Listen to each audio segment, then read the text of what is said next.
Bonjour, chers frères et sœurs en Christ.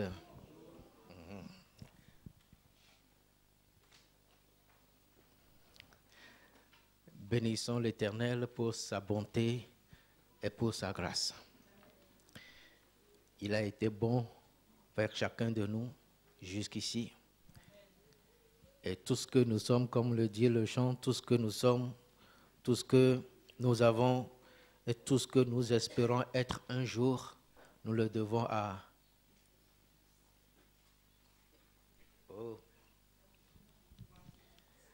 tout ce que nous sommes, tout ce que nous avons et tout ce que nous espérons être un jour, nous le devons à Christ notre Sauveur. Nous remercions donc l'Éternel pour la présence de chacun de nous ici ce sabbat. Et permettez que nous puissions incliner la tête, que nous prions s'il vous plaît. Père, nous voici encore devant toi pour t'écouter nous parler. Tu voudrais le faire à travers des instruments humains, avec leurs limites, avec leurs faiblesses, avec leurs lacunes. Faiblesses, limites, lacunes que nous te présentons en ce moment. Et demandant cette grâce d'être tout simplement utilisé pour la gloire de ton nom. Nous prions et te supplions, Seigneur, de faire en sorte que la présence de chacun de nous ici, devant toi, puisse être une bénédiction. Et que chacun, Seigneur,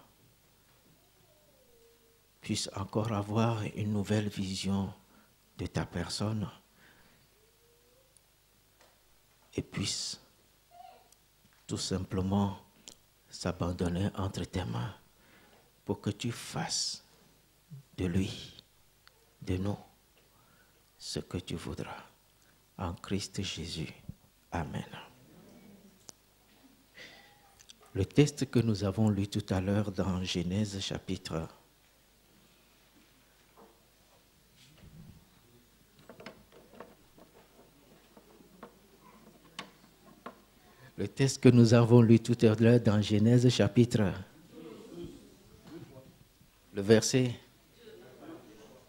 3. C'était la promesse que Dieu a faite à Abraham au moment où il lui demandait de sortir de son pays. Quand nous tournons vers le chapitre 11, vers la fin, quand on parle de la généalogie d'Abraham, il y a quelque chose qui frappe. Parce que Abraham, dans le chapitre 11, on nous dit, Abraham, dans le chapitre 11, on nous a fait comprendre qu'il a pris Sarah. C'est ça? Sarai. Pas Sarah, Sarai. Et Sarai, le texte nous dit qu'elle était stérile. Nous sommes ensemble.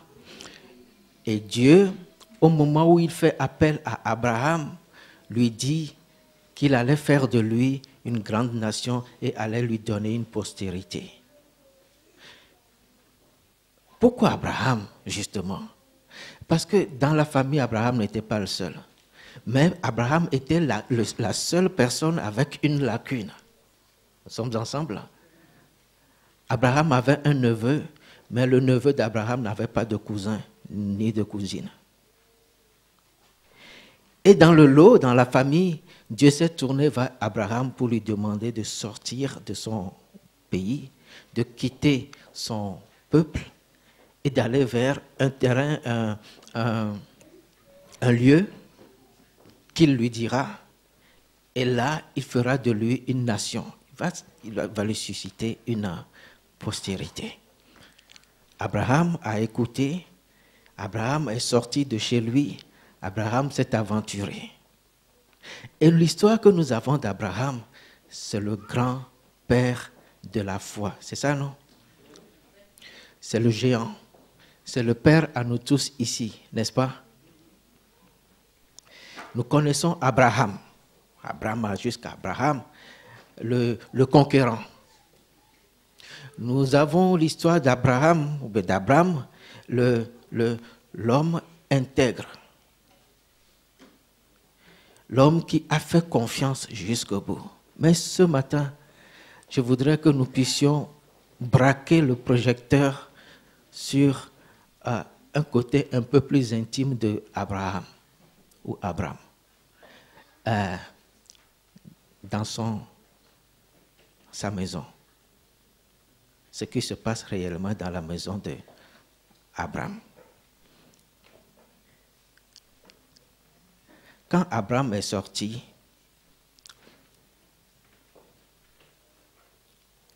la promesse de lui susciter une descendance implique forcément un miracle de la part de l'Éternel concernant sa femme. Nous sommes ensemble, chers amis. Et quand Abraham est parti de chez lui, 10 ans après, 10 ans, il n'y avait toujours pas d'enfant. Ok? Rien. Abraham est resté ce qu'il a été. Toujours. Avec le grand respect pour sa femme, le attentionné.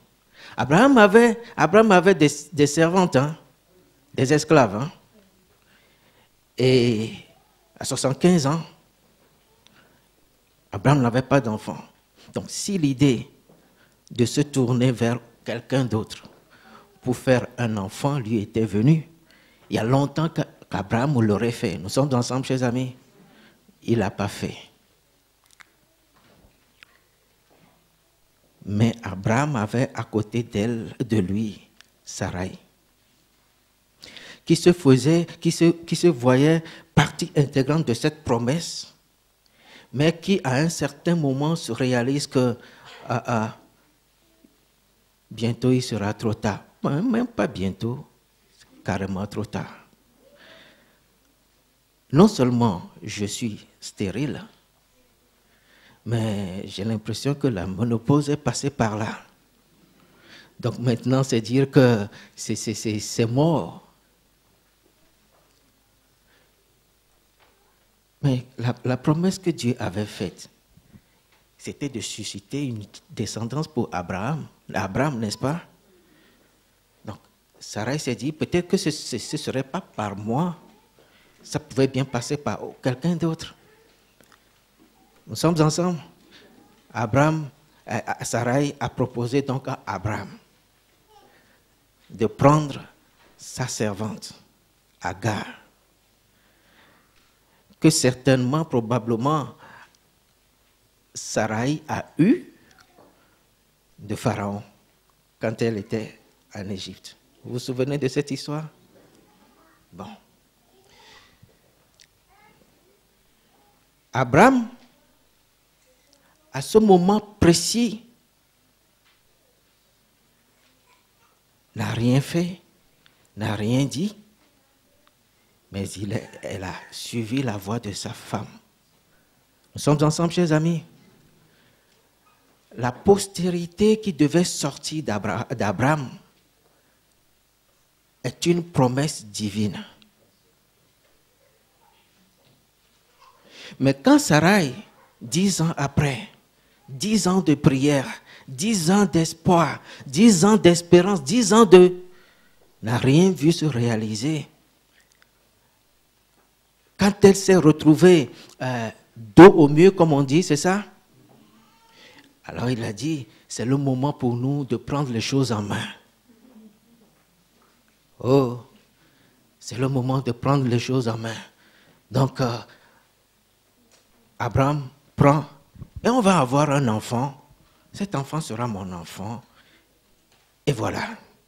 Certainement que Agar était la plus gentille de ses servantes. Je ne sais pas, je suppose.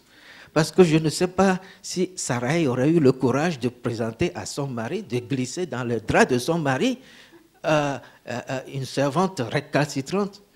Je ne pense pas. Donc Sarai a dû regarder parmi ses servantes celle qui se présentait le plus et l'a proposée à son mari. Aussitôt dit, aussitôt fait. Sarai s'est retrouvée avec une servante qui porte en son sein l'enfant de son mari. Nous sommes ensemble, chers amis. Or, dans le livre de Proverbes, chapitre 30,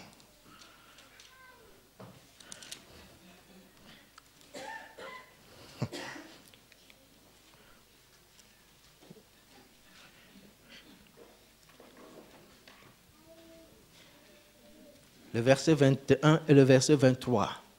Celui qui trouve, lit s'il vous plaît.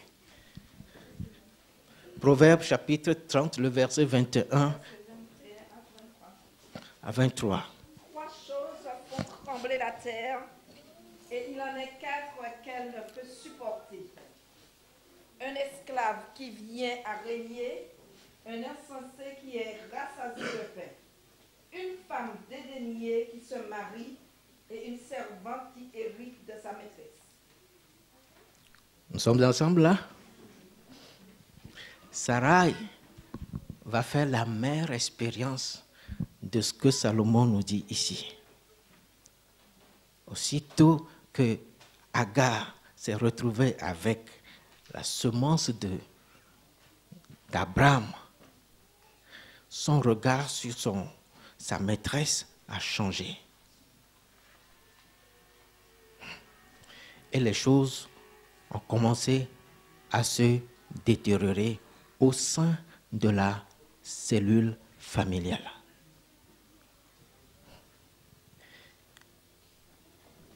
Arrêtons-nous un tout petit peu ici.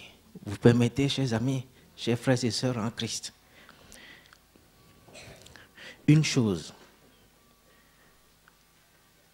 que nous devons prier l'Éternel, pour laquelle nous devons prier l'Éternel, que l'Éternel nous empêche de le faire. Cela, quoi qu'il arrive, quelle que soit la situation, si nous attendons la réalisation d'une promesse divine, nous n'avons rien à y faire. Je ne sais pas si nous sommes ensemble, chers amis. Ce n'est pas par mon intervention que le miracle de l'Éternel se fera. Une fois que la promesse est sortie, est venue de Dieu, Dieu sait comment se réalisera cette promesse. Et ce n'est pas moi, ce n'est pas mon aide, ou ce n'est rien de moi qui pourrait amener la réalisation de cette promesse. Quand bien même ça va tarder, Dieu dit, mes promesses sont certaines, mais quand elles tardent à se réaliser, toi, fais quoi? Attends. Attends. Dans le livre d'Apocalypse, chapitre 14, le verset 12, dit, c'est ici la persévérance.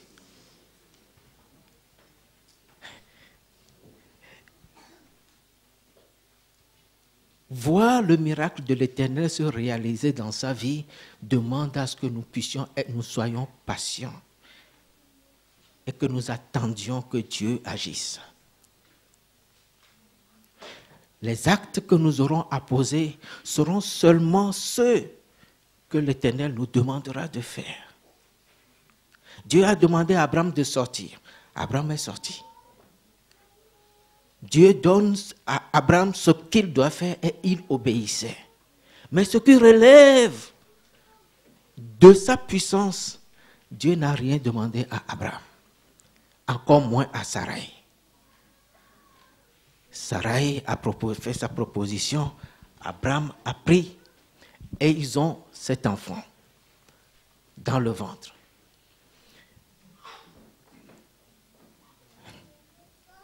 Je voudrais poser une question.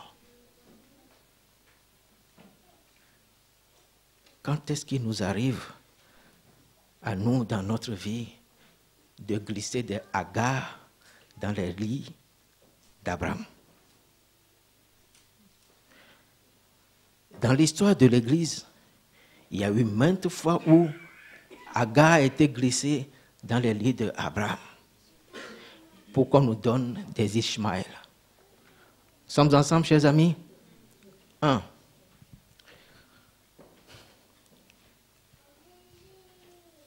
L'immortalité de l'âme. Nous sommes ensemble? Paul, aux épîtres aux Thessaloniciens, nous dit que Jésus reviendra. Ok? Il y aura une résurrection et les morts ressusciteront. Merci beaucoup. Que les morts en Christ ressusciteront. Merci beaucoup. Premièrement. Et cette résurrection n'interviendra jamais avant le retour de Jésus-Christ. Nous sommes ensemble. Ok. Nous sommes en l'an 2000, bientôt 16. Dieu voulant. Jésus n'est pas là. Nous sommes ensemble. Pour ceux qui s'en vont, il est où leur résurrection? On va leur donner une résurrection avant la résurrection. Si vous voulez, quand ils ne meurent pas, ils sont vivants. L'immortalité proposée à notre foi est une Agar, si vous voulez, qu'on glisse dans le lit d'Abraham pour nous donner Ishmaël, et Ishmaël va nous poser des soucis au sein de notre foyer, au sein de notre congrégation, au sein de la chrétienté. Aujourd'hui, il n'y a pas tout le monde qui suit l'immortalité de l'âme. Nous sommes ensemble. Et qu'est-ce qui se passe? Moi, je crois à l'immortalité de l'âme. L'autre ne croit pas à ça. Et pourtant, nous sommes auprès du même Dieu. OK? Nous sommes donc supposés être dans la même famille. On va s'entendre comment au sein de cette famille. Autre chose. Il a plu à l'Église de glisser dans la foi un deuxième jour d'adoration. Nous sommes ensemble, chers amis. Et jusqu'ici, nous sommes là. Qu'est-ce qui se passe? Nous adorons ici le samedi, le sabbat béni, le sabbat biblique. Mais dans ces années 300, qu'est-ce qui a motivé le fait qu'on ait un deuxième jour d'adoration?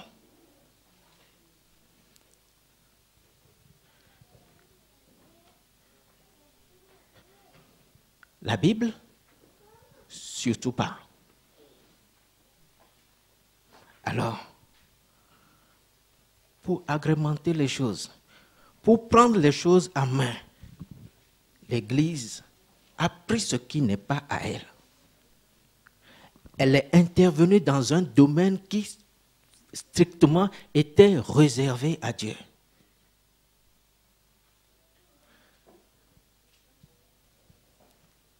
Deux jours d'adoration, 2 jours de repos, il y a un de trop. Il y a un de trop. Conflit.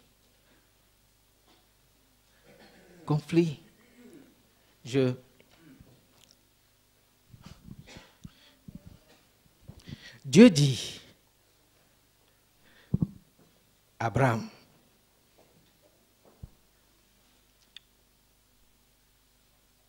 ce qui se passe maintenant dans ton foyer n'est pas de moi, mais tu vas suivre un peu l'instruction de ta femme. Quand Agar a commencé à faire à poser ce regard de mépris sur sa femme, sa maîtresse, Sarai n'en pouvait plus. Et vous savez ce qui est... J'aime bien les femmes quand elles font ça. Sarai s'est tournée vers son mari, Abraham, lui dit, le pauvre que Agar me fait, c'est aussi ton opprobre. J'aime bien ça. Mais, madame, je ne t'ai pas proposé de me proposer ça. Hein? L'idée n'était pas de moi. Et ça fait 75 ans, bientôt 85 ans que je suis avec toi là. Et bien, tu ne m'as jamais vu faire ça là? Non. L'idée est venue de toi. Mais maintenant tu gères, n'est-ce pas?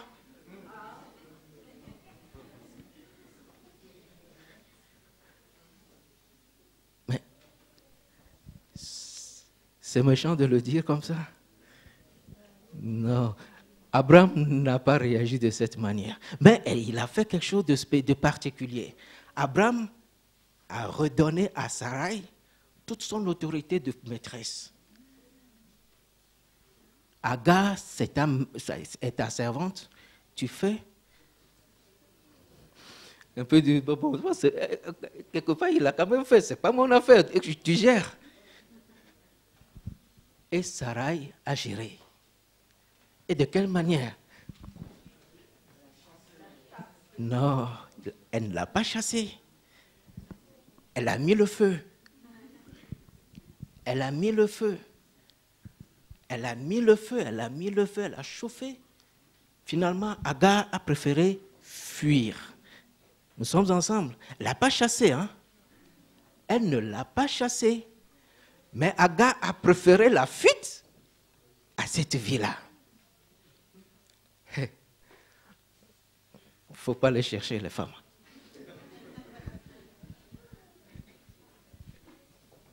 Agar a fui. Mais ce que Abraham a fait, que je n'ai pas compris,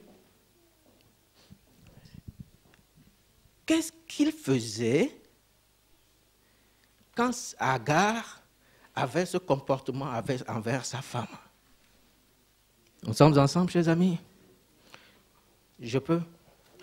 Qu'est-ce qu'il faisait, qu'est-ce qu'il disait à Agar quand Agar regardait de travers sa maîtresse? Il se taisait. Est-ce qu'il a eu le temps et pris le soin de réprimander à Agar et de la mettre à sa place? Oh, c'est là que je comprends la réaction de Sarai. Si tu la laisses me traiter de cette manière, sache que ce qu'elle me fait, ça te regarde aussi. Il y a des moments où nous nous taisons sur certaines choses, pensant que ce n'est que le problème de l'autre. Et par ce silence, d'une certaine manière, nous cautionnons le mal qui se fait. Nous sommes ensemble, chers amis, oubliant que tôt ou tard, le mal qui se fait nous reviendra en face. Le pauvre de Agar sur moi, en fait, c'est aussi ta honte. Nous avons un artiste qui dit « Ma honte, c'est ta honte. » Ma honte, c'est ta honte. Et si tu ne fais rien pour préserver cette honte, sache que c'est aussi toi qui te fais nu devant les autres. C'est une vérité. Je ne sais même pas comment qualifier cette vérité quand nous sommes au sein d'une famille, dans la maison, père, mère, avec les enfants. Le respect que je dois à ma femme et l'irrespect que je dois à ma femme me reviennent toujours. Et si on ne fait rien pour préserver une certaine, ce respect, cet honneur, eh bien, catastrophe à l'horizon. Nous sommes ensemble, chers amis. Et Abraham a laissé faire Sarai, et Sarai a fui. Agar a fui. Dans sa fuite, Abraham n'a rien fait. On n'a pas essayé de la retenir. Considérons ce côté de la chose. Supposez que nous sommes dans un foyer chrétien, n'est-ce pas? Et nous avons quelqu'un de non-chrétien dans la maison. Et quand Sarah chauffait, avec quel esprit elle chauffait? C'était chrétien, ça? C'était aussi de l'amour, ça? Nous sommes ensemble? Donc, il y a un devoir de témoignage auquel la situation créée par l'intervention de la main de l'homme dans le projet de Dieu a créé. Parce que l'homme a pris les choses en main, le témoignage qui devait sortir de la maison d'Abraham, en ce moment-là, ce témoignage qui jusque-là suit son cours, normal, s'est retrouvé handicapé ou bien d'une certaine manière terni, tout simplement parce que l'homme à un certain moment a mis la main dans quelque chose qui ne le concernait pas du tout. Quand l'homme est livré à lui-même et que l'humain prend son siège, son trône, alors ce que ça dégage, excusez-moi, ce qui en ressort n'est jamais, alors là, jamais facile à gérer. Abraham en a fait l'expérience. À ce niveau, seul Dieu a pu retenir Agar et lui a fait cette question. Où vas-tu? D'où viens-tu? Et où vas-tu? Et il a appelé servante de Sarai. Très intéressant ça. Servante de Sarai. D'où viens-tu? Où vas-tu? Dieu n'a pas appelé Agar femme d'Abraham. Ok? Le statut de Agar n'a pas changé, même portant en son sein le fruit d'Abraham. Dieu lui a redonné son statut de servante de Sarai. Quand une place n'est pas à toi, je suis toujours dans le domaine de foyer.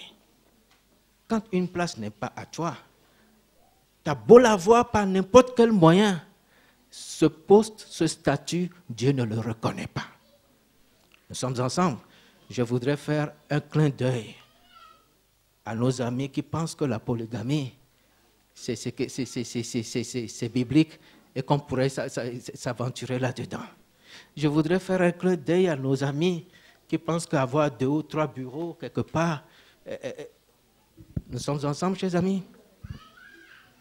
Dieu ne reconnaît que celle qu'il t'a donnée. Et les promesses de Dieu pour un foyer, pour une famille, reposent sur le couple qu'il a lui-même constitué et formé. Pas celui que j'aurais formé moi-même parce que.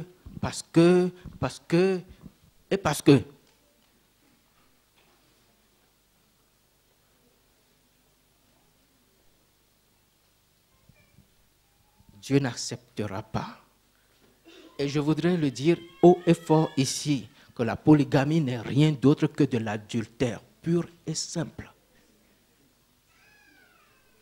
Pur et simple.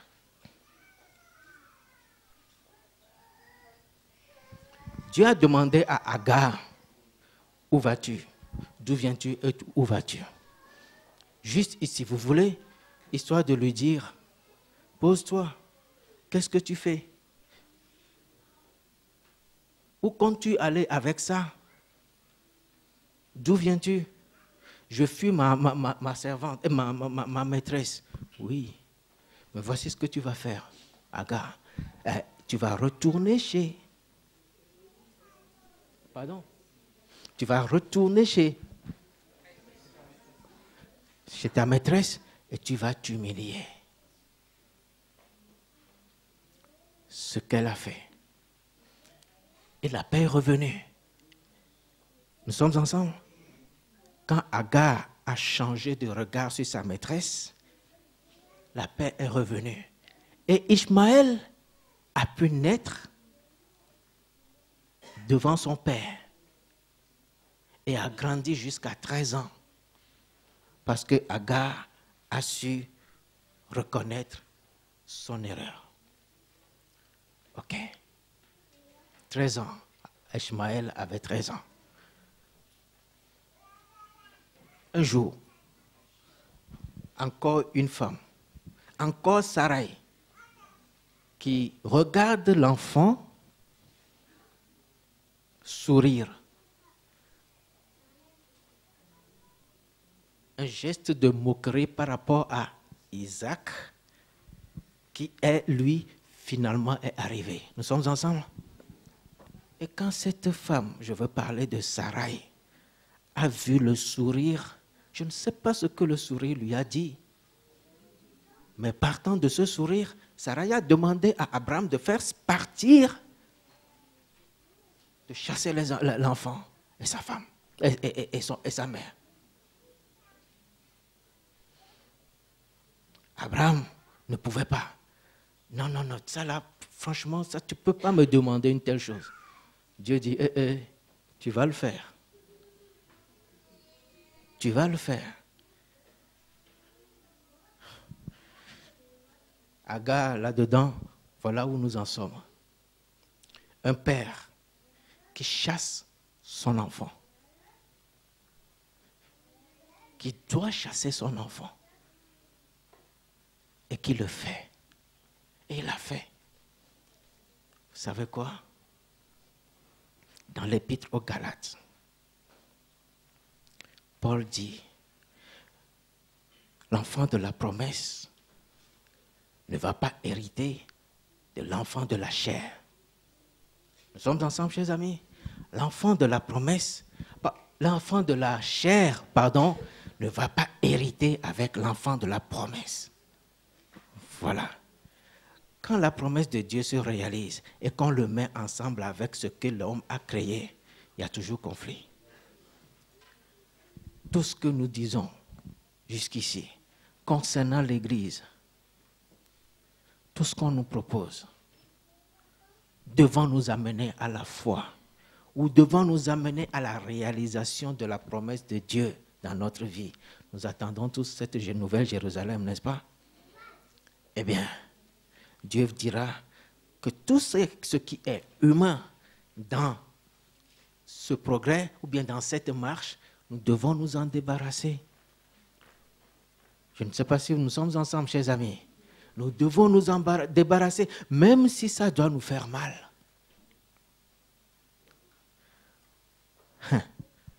La fausse église sera séparée de la vraie au temps venu.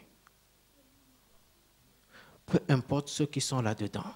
Aussi longtemps que nous serons dans la fausse, qui est humaine, eh bien, elle sera séparée de la vraie.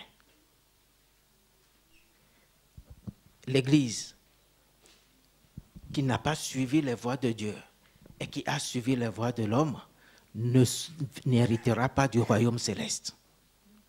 Nous sommes ensemble, chers amis. Agar.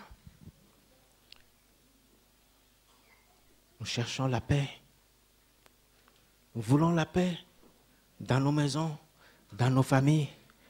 Évitons les Agar dans nos affaires. Dieu est un Dieu de paix. Nous sommes ensemble, chers amis. Et la paix, il dit, ma paix, je vous la donne, mais elle n'est pas comme celle que le monde donne. Le monde ne nous donne pas la paix. Le monde nous donne la paix façon Ishmaël. Nous sommes ensemble? Non. Le monde nous donne la paix façon conçue comme Ishmaël a été conçu. La paix que le monde donne ne cause que des problèmes après. Je vous donne juste un exemple. Depuis que j'ai commencé, j'ai appris à lire. On a toujours parlé de paix. On a toujours parlé de paix. Les politiques qui se rassemblent pour la paix, pour trouver des compromis pour la paix, pour faire ceci pour la paix, pour faire ceci pour la paix. Chers amis, cela n'a jamais empêché que les fabricants d'armes, nous sommes ensemble, continuent à faire tourner leur usine pour fournir de quoi tuer les gens dans le monde. Et quand ils se retrouvent, ils parlent de paix. Mais quelque part, ils parlent aussi de business. Comment vendre un chasseur, comment vendre un sous-marin, comment faire ceci pour faire ça, comment faire fournir à l'autre des armes pour détruire. Les armes servent à quoi, mes amis? À préserver la paix.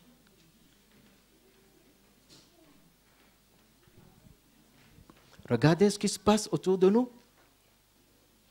Libye, Syrie, Congo, partout. Et bientôt, actuellement, Burundi. Combien de fois les hommes ne se sont pas réunis pour la paix? Même les deux guerres mondiales que nous avons connues ont été résultats de réunions de paix. Mais dans ces réunions, on ne vendait que d'autres.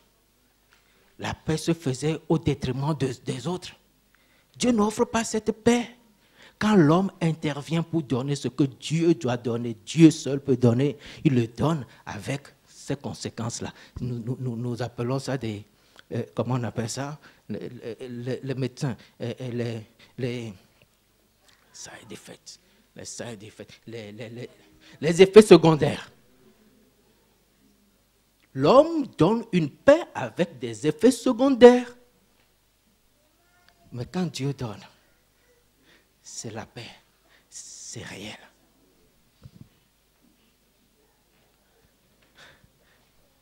Et la paix que Dieu a promis à tous ses enfants, à nous tous ici, c'est de restaurer le monde.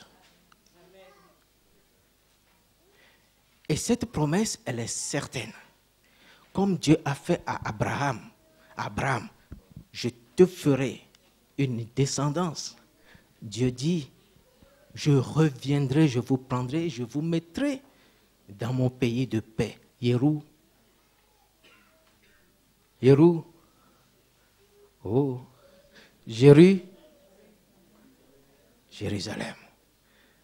Pas celle-ci, mais celle d'en haut. Et le temps que cette promesse se réalise, ça va mettre du temps. Mais pour tous ceux qui auront persévéré, et tous ceux qui pourront attendre, sans être tentés de faire appel à Agar, ceux-là verront la réalisation de cette promesse. Nous sommes ensemble, chers amis. Ce matin, il est midi. Ma prière pour nous tous est que Dieu puisse nous aider. Je ne sais pas ce que vous attendez de l'Éternel en ce moment. Peut-être que vous priez, il y a longtemps que vous priez pour le même sujet. Je sais, c'est possible. C'est des choses qui arrivent. Le moment de l'Éternel n'est peut-être pas encore arrivé. Mais Dieu dit, attends-moi. Attends-moi. Attends-moi, mon enfant. Ta vie, c'est moi qui l'ai en main. Et c'est moi qui te trace le chemin que tu dois suivre. Pas de panique à bord, comme on dit. Tu penses que tu es au dos, tu es coincé. Permettez-moi le terme, Dieu sait comment te décoincer. Si on sait lui faire confiance. Si on sait prendre du recul et le laisser devant. Dieu nous bénisse et Dieu nous garde. Dieu nous fasse cette grâce de réaliser dans la vie de chacun de nous la promesse qu'il nous a faite. Nous n'aurons pas la même chose. Ma descendance, ou bien mes fruits, ce ne sera pas la même chose, mais la promesse de Dieu pour toi, c'est ta promesse à toi. La promesse de Dieu pour toi, c'est ta promesse à toi. Mais Dieu dit, je la réaliserai pour toi. Je prie qu'il réalise cette promesse pour nous tous, pour moi aussi, et que par sa grâce, dans la réalisation de cette promesse, nous puissions encore trouver le moyen, la force de rester avec lui et d'achever. C'est le mot, c'est le bon terme, d'achever notre parcours avec lui. Que la gloire de toutes choses lui revienne. Et que sa paix à jamais soit sur le peuple, sur son peuple. Dieu nous bénisse et Dieu nous garde. Amen.